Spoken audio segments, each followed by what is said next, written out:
In this video, we are going to be learning how to factor. So let's start with some vocabulary first. A quadratic equation is a polynomial equation of degree 2 that is written in standard form as ax squared plus bx plus c equals 0. So for example, that could be written as 3x squared plus 2x plus 1 equals 0. So standard form, what's going to be important about that today is that the equation needs to be equal to 0. And it makes it a quadratic when the degree or the highest exponent is at 2.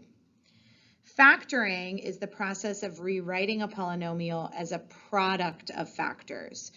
Product meaning that they're being multiplied together. So an example of what something looks like after we've done factoring would be x plus 3 times x minus 2.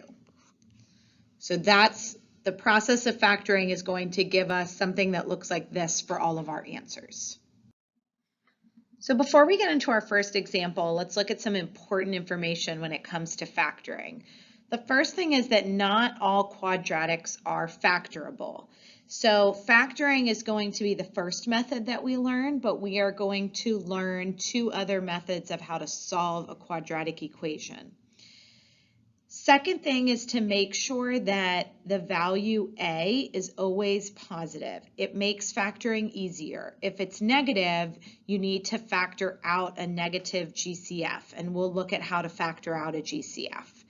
You should never have a GCF within your factors. So what that would look like is if you get to the end of the problem, you factored it, and you have something like 2x minus 4.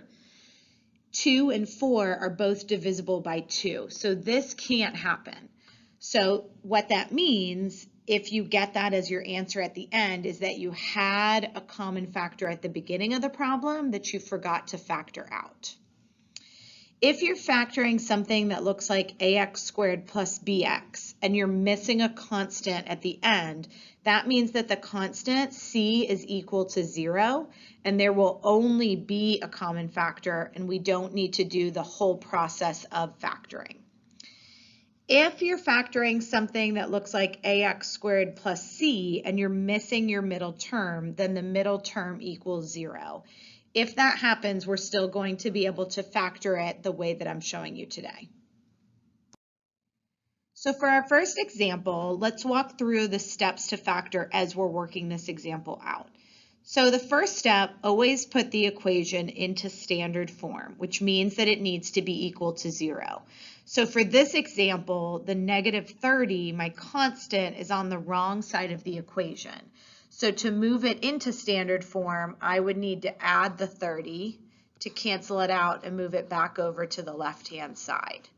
So now I would be left with 2x squared minus 16x plus 30 is equal to 0. Step number 2, and this is a very, very important step that a lot of students always forget, and that's to check for a GCF, which stands for greatest common factor. If there is a GCF, we need to factor it out of the equation. So what that means is there anything that I can divide by 2, divide by 16, and divide by 30?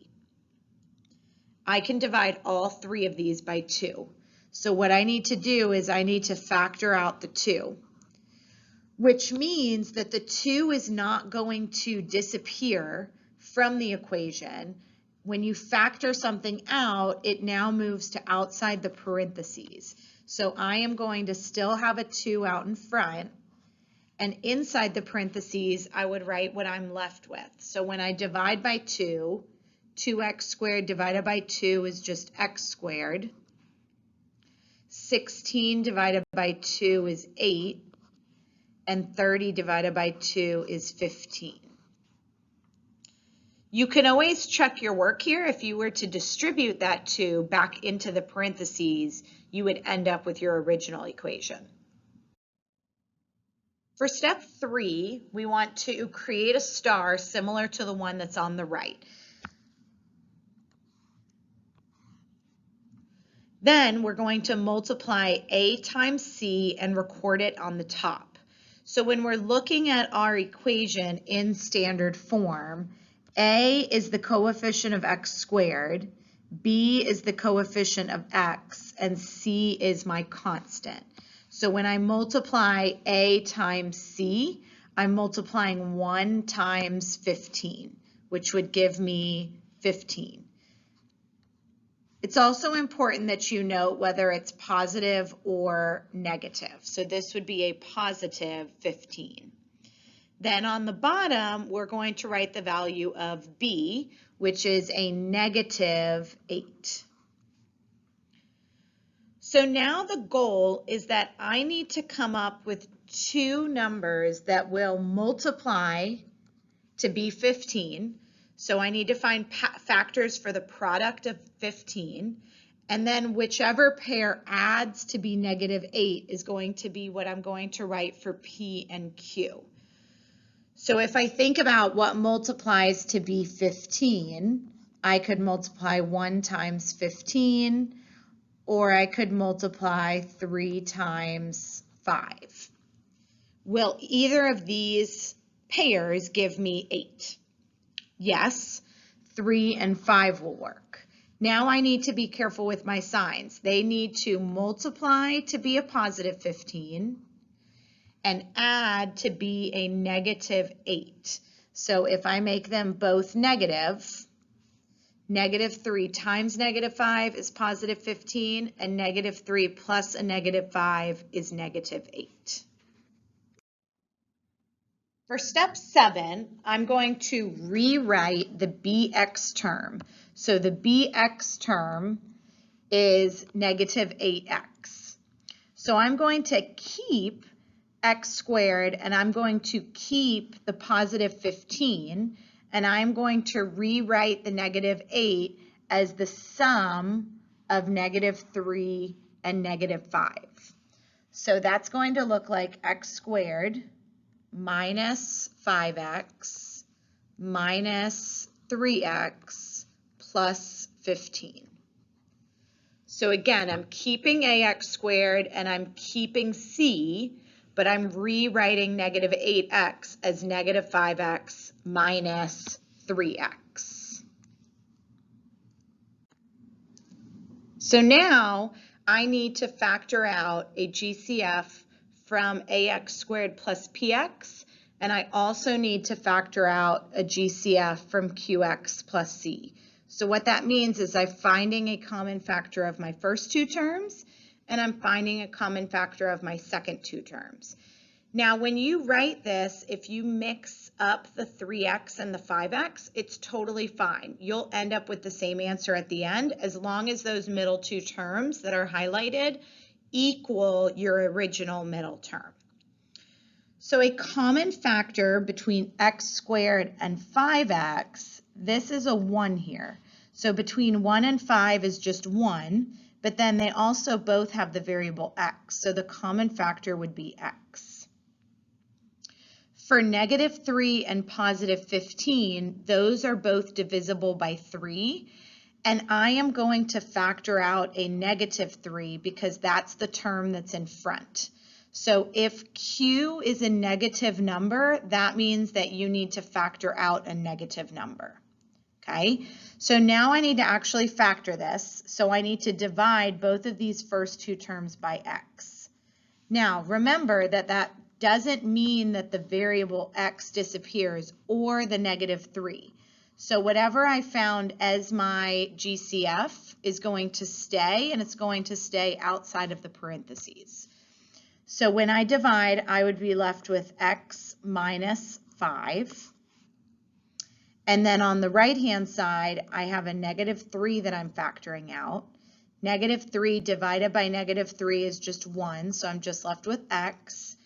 15 divided by 3 is negative 5. Now, a good way to check yourself at this point is to make sure that what you have, these binomials inside the parentheses, need to be the same. Because now that is your GCF. So now what I can do is I can factor out x minus 5 from both of these. So when I factor out the x minus 5, again, we don't lose that. That goes out in front of the parentheses. And if I divide both of these terms by that, that would cancel those out, and I would just be left with x minus 3. So this is my final answer. This would be my factored form. I need to be careful though. I had a GCF at the beginning of this problem, and it was 2, so that means that I need to make sure that I put that 2 back out in front, and this would be my factored form. Now, you also need to remember that we can check this. So if we FOIL our answer, multiplying first, outside, inside, last, I should get my original expression, or in this case, x squared minus 8x minus 15. So x times x would give me x squared, x times negative 3 minus 3x, negative 5 times x, negative 5x, negative 5 times negative 3 would be positive 15. And these middle terms combine to be negative 8x. Now the 2 was still out in front, and if I multiply all of these by 2, I'm going to end up with my original problem, which was 2x squared minus 16x plus 30. And so that's just, again, a way for you to check to make sure that you did this problem correctly. So in the event that the problem is only telling you to factor, then this would be your final answer. 2 times x minus 3 times x minus 5. That is factored form. If the problem is asking you to solve it, then we need to go one step further. So in order to solve this, I need to take both of my factors, which are x minus 3 is one of my factors, and x minus 5 is my other factor, and I need to set them equal to 0. So I would do x minus 3 is equal to 0, and then x minus 5 is equal to 0. Now the number in front of the parentheses can also not equal 0, but 2 will never equal 0, so I don't need to set 2 equal to 0. So to solve this, I would simply do plus 3, move it to the other side, and I get x equals 3. So this is one of my solutions. For my second solution, I can add 5, x equals 5. So we end up with two solutions, which is very common for quadratics. The two solutions are at positive 3 and positive 5. Now it's important to note that these are not always called solutions. Sometimes they will be called roots, zeros, or x-intercepts. Especially when we graph, these will be called the x-intercepts. Our next example is 10x squared plus 19x plus 6 equals 0. So step number 1, if you're looking back at your notes, is to make sure that the quadratic equation is in standard form. So your x squared term is first, your x term is second, your constant is third, and then it's equal to 0, which is true in this case. So we are already in standard form. Then the second step is to look for a GCF, a greatest common factor. So something that I could divide 10, 19, and 6 all by. I don't have a GCF in this problem, so that means that I can skip step number 2. So step number 3 is to create the star. So in the top of the star is going to be A times C. So remember, A in this case would be 10, B would be 19, and C would be a positive 6. So in the top of my star, I want to put A times C, which would be 10 times 6, which is a positive 60. In the bottom of my star, I want to put the term B. So in this case, that would be a positive 19. So now what I'm doing is I'm figuring out what two numbers will multiply to give me 60 and will add to give me 19. So it might be helpful off to the side to figure out what two numbers multiply to be 60. So we could do 1 times 60. We could do 2 times 30. 3 times 20.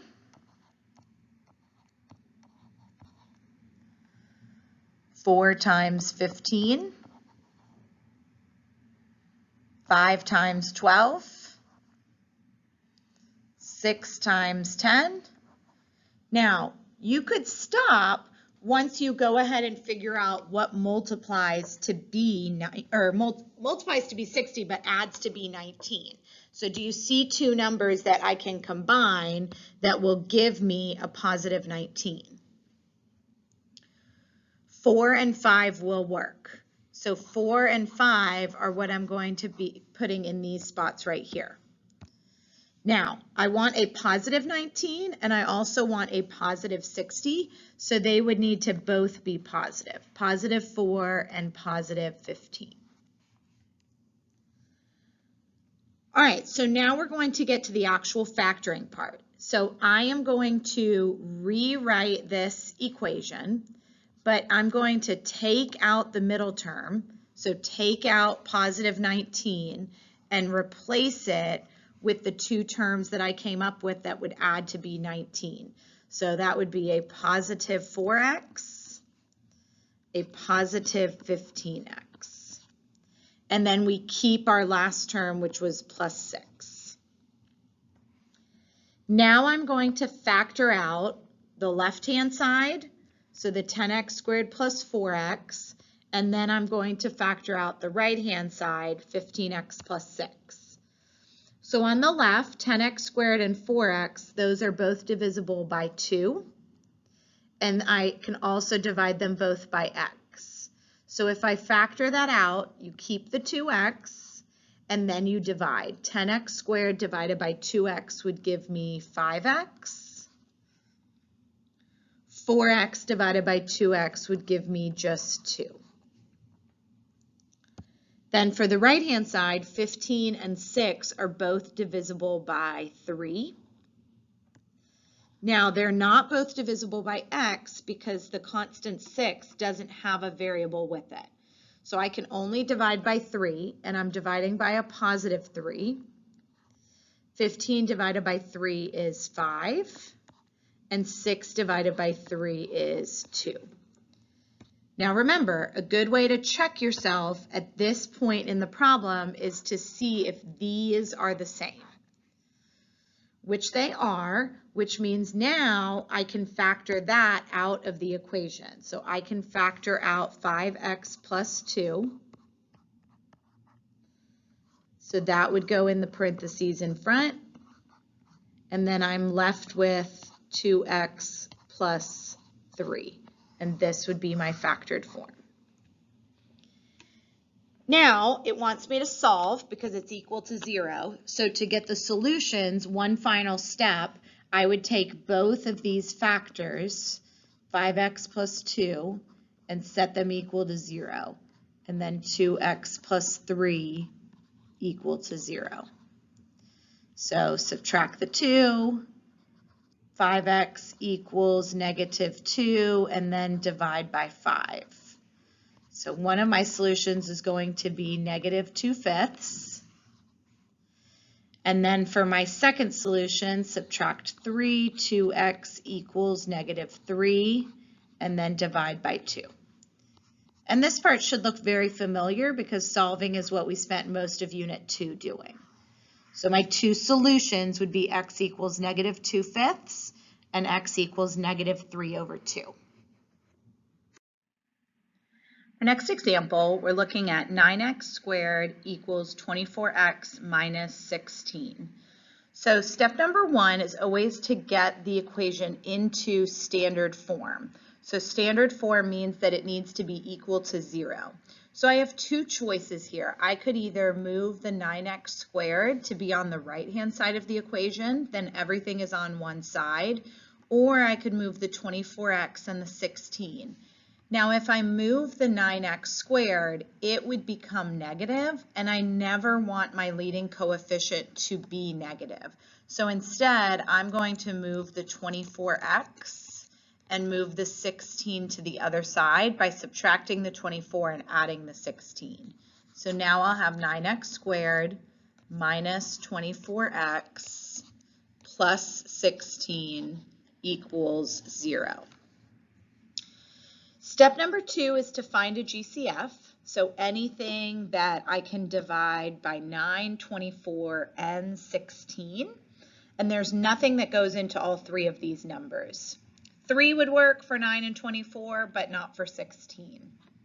2 would work for 24 and 16, but not for 9. So it has to be a number that goes into all three of these terms. So that means that I'm going to go to step 3, which is to create my star. So I have A is 9, B is negative 24, and C is positive 16. So for the top, I multiply A times C, which would be 9 times 16, which is positive 144. And then in the bottom, I put B, which is negative 24. And again, just be very careful with your signs. We want to make sure we write negative 24 because that will impact the two terms that I end up choosing. So now I want to try to come up with two numbers that will multiply to be 144 and add to be 24. So I can use 12 and 12. And I want them to multiply to be a positive 144. So they can either both be positive or both be negative. I want them to add to be a negative 24. So I'm going to make these both negative. That way, negative 12 plus negative 12 equals negative 24. So now I'm going to rewrite my expression, 9x squared.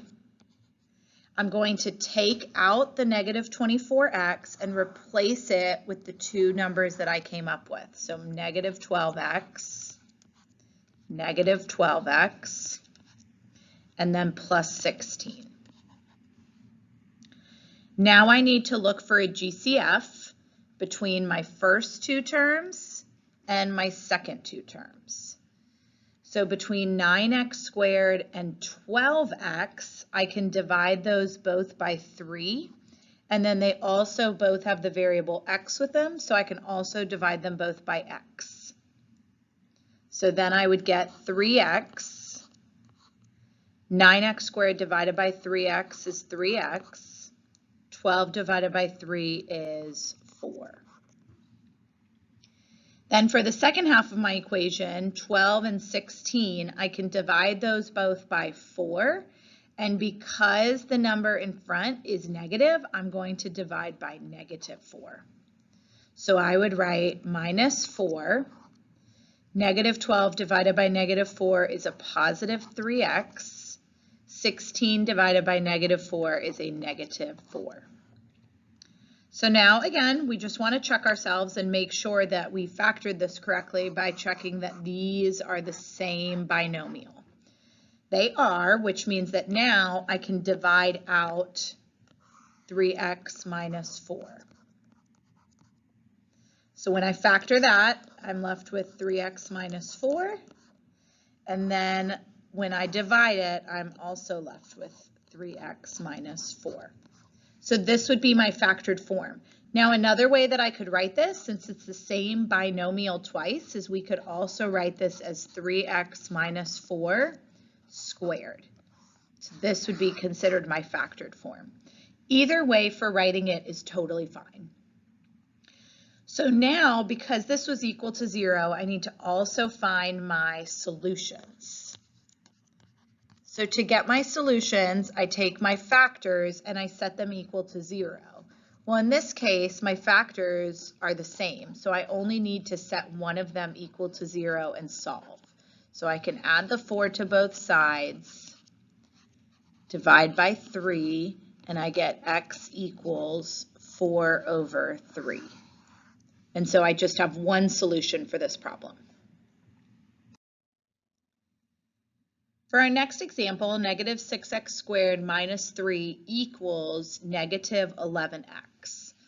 So the first thing I need to do is get it into standard form, which for most people, they're going to move the 11x to the left-hand side by adding it, which is totally fine. What I have to be careful of now is that my leading coefficient, 6, is still negative, and I don't want my leading coefficient to be negative. So what I could have done at the beginning of the problem is instead of moving the 11x, you could move the 6x and the 3 over to the right-hand side and then factor it, okay? If you don't, if you do what we did just now, you would need to take out a GCF of -1. If 6, 11, and 3 had anything else in common, we would need to also divide that out, but they don't, so we need to factor out just a -1. So we would be left with 6x squared minus 11x, and then plus 3 equals 0. So now when I do my star, I'm only looking at these numbers inside of the parentheses. So A is 6, B is -11, and C is 3. So for the top of the star, I do A times C, which would be a positive 18, and then B goes in the bottom. So now I'm coming up with two numbers that multiply to be 18 and add to be -11. So what multiplies to be 18? I could use 18 and times 1, 6 times 3, 2 times 9. And again, you don't have to keep writing these if you go ahead and see what multiplies to be 18 and adds to be -11. So I can use 9 and 2.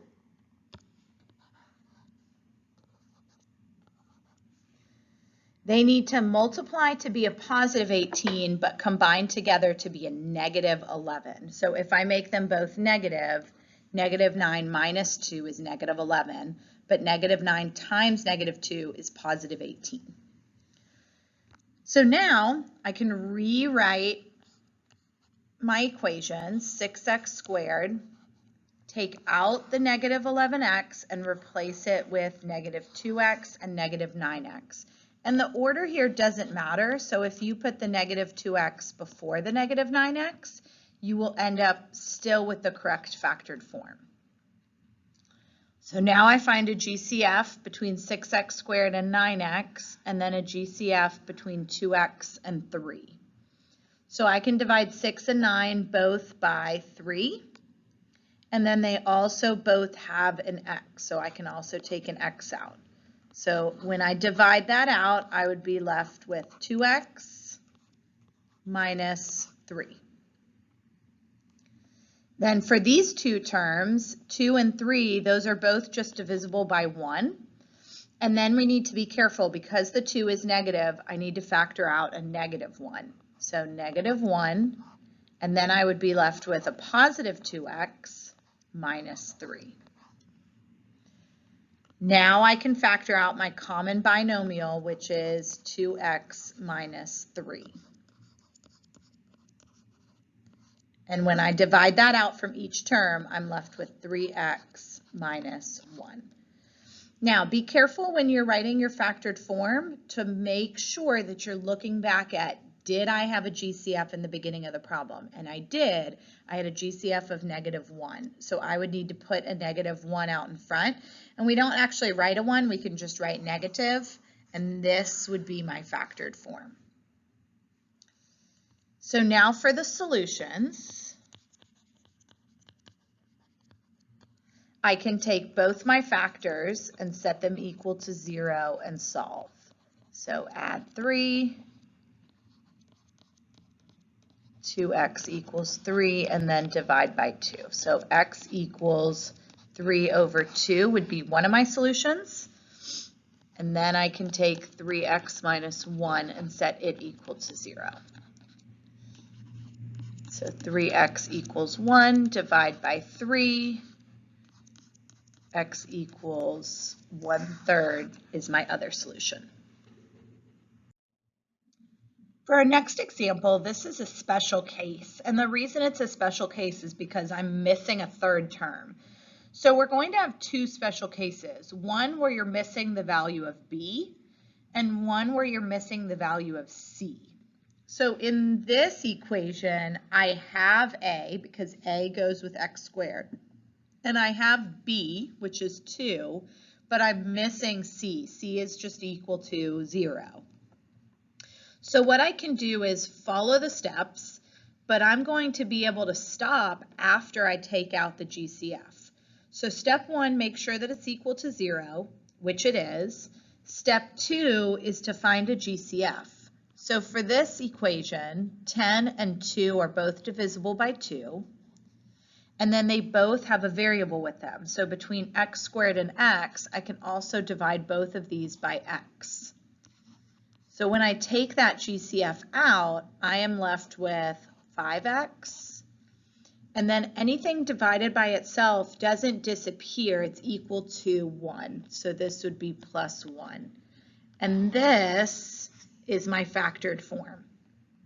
Much easier than the other problem. So if you're missing the value of c, and it's just 0, then all you have to do is take a GCF out, and you are done with the problem. Now, I need to also find my solutions. So to get my solutions, I take both my factors and set them equal to 0. Well, this is one of my factors because it's being multiplied. So I would take 2x and set it equal to 0. So to solve that, just divide by 2, and x equals 0 is one of my answers.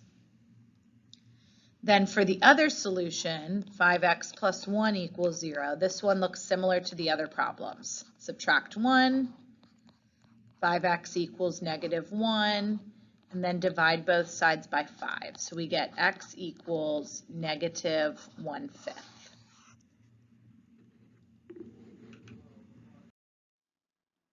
So for our last example, we're factoring 8x squared equals 98. So this is another special case because it only has 2 terms.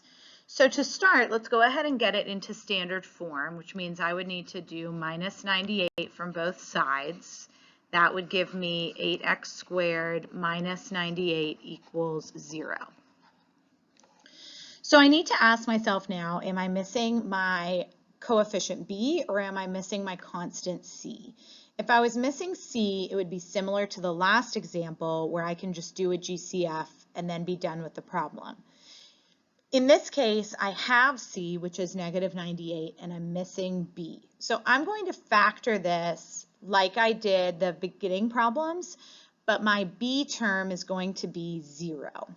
So my next step would be to look for a GCF, which in this case is 2. I can divide 8 and 98 both by 2. So remember, the GCF needs to stay out in front of the parentheses, and then I would be left with 4x squared minus 49. All right, so now I need to make my star. So just be very careful now when you're filling in these numbers. A is 4. I don't have a b, which means that b is going to be equal to 0. So where b would go down at the bottom, I'm going to put 0.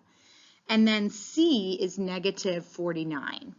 So for the top term, I'm going to multiply 4 times -49, which is -196.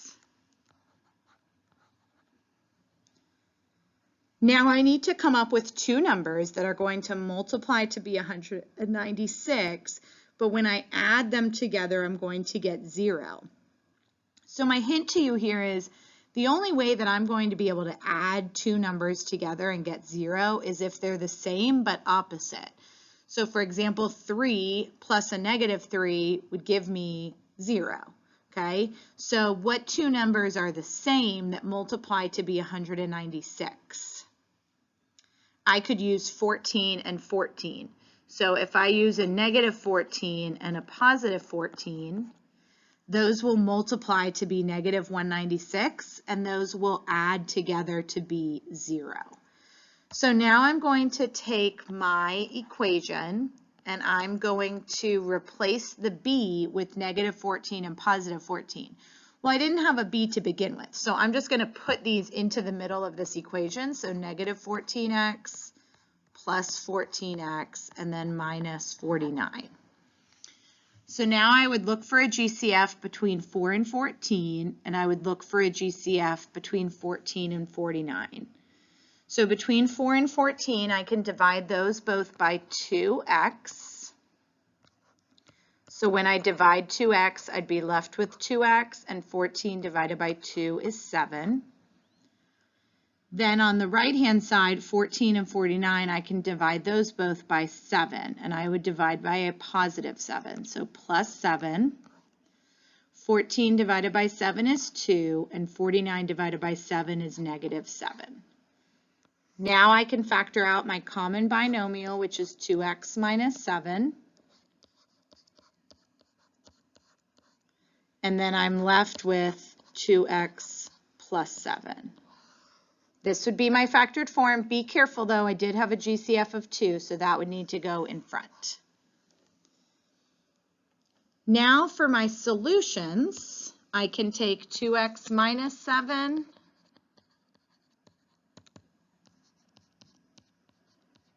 set it equal to 0, so plus 7, 2x equals 7, divide by 2, x equals 7 over 2, and then 2x plus 7 equals 0. So what you're going to notice when you solve this second one is that it's opposite of the first one. So for this special case, when you're missing your value of b and b is just equal to 0, you get the same solutions, but one is positive and one is negative.